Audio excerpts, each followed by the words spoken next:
सरस्वती त्वयं दृष्ट्या वीणा पुस्तकधारिणी हंसवाहसमायुक्ता विद्यादानकरी मम प्रथमं भारती नाम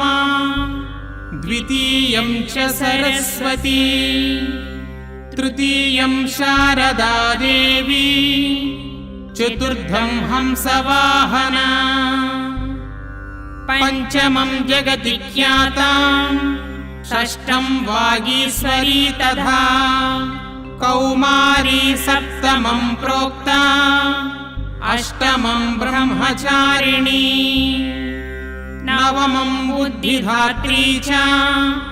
दशमं वरदायिनी एकादशं क्षुद्रघण्टा द्वादशं भुवनेश्वरी ब्राह्मी द्वादश नामानि त्रिसन्ध्यं यः पठेन्नरः सर्वसिद्धिकरी तस्या प्रसन्ना परमेश्वरी सा मे वसतु जिह्वाग्रे ब्रह्मरूपा सरस्वती।